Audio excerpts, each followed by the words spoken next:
హైదరాబాద్ లో చిలుకూరి బాలాజీ టెంపుల్ ప్రధాన అర్చకుడిని 22 దుండగులు అక్కడికి వెళ్ళి మరి కొట్టారట. ఈ మధ్యని ఎంత దారుణం అయిపోయిందంటే చర్చిల్లోకి వెళ్ళి పాస్టర్స్ ని, మసీదుల్లోకి వెళ్ళి మొలానాస్ ని, మళ్ళా రాముడి పేరుతో వెళ్ళి రామరాజ్య సైన్యం అట రాముడి పేరుతో వెళ్ళి ఒక పూజారిని కొట్టడు. ఎంత దారుణం ఇది! వాళ్ళందరినీ నాన్ బెయిలబుల్ వారెంట్తో బెయిల్ రాకుండా లోపల పెట్టాలి.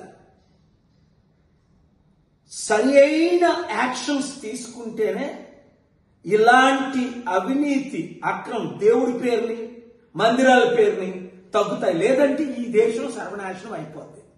కనుక తెలంగాణ ముఖ్యమంత్రి హోమ్ మినిస్టర్ అయిన రేవంత్ రెడ్డి ఇమీడియట్ గా పోలీస్ డిపార్ట్మెంట్ డీజీపీ కమిషనర్ ద్వారా తగిన చర్యలు తక్షణమే తీసుకోవాలి. ఇలాంటి దారుణాలు ఎక్కడా జరగకూడదు. ముఖ్యంగా చర్చెస్ లో, మందిరాల్లో, టెంపుల్స్ లో జరగకూడదు. జరిగిన వారికి సరి అయిన శిక్ష విధిస్తే ఇలాంటి అరికడతాం. లేదా ఒకరినొకరు చంపుకు చేస్తారు, ఇంకా శాంతి లేకుండా అయిపోద్ది, నెమ్మది లేకుండా అయిపోద్ది. Thank you very much. ఈ వీడియో అందరికీ షేర్ చేయండి. హైదరాబాద్ లో చిలుకూరి బాలాజీ టెంపుల్ ప్రధాన అర్చకుడిని 22 దుండగులు అక్కడికి వెళ్ళి మరి కొట్టారట.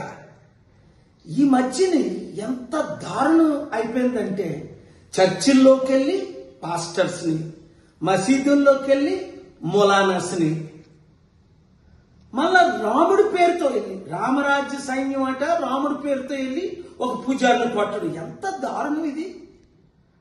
వాళ్ళందరినీ నాన్ బెయిలబుల్ వారెంట్తో బెయిల్ రాకుండా లోపల పెట్టాలి.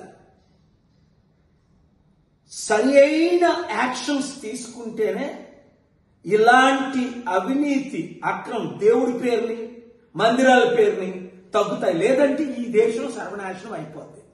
కనుక తెలంగాణ ముఖ్యమంత్రి హోమ్ మినిస్టర్ అయిన రేవంత్ రెడ్డి ఇమీడియట్ గా పోలీస్ డిపార్ట్మెంట్ డీజీపీ కమిషనర్ ద్వారా తగిన చర్యలు తక్షణమే తీసుకోవాలి.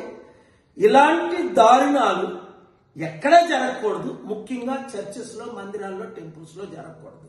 జరిగిన వారికి సరి అయిన శిక్ష విధిస్తే ఇలాంటి అరికడతాం. లేదా ఒకరినొకరు చంపుకు చేస్తారు, ఇంకా శాంతి లేకుండా అయిపోద్ది, నెమ్మది లేకుండా అయిపోద్ది.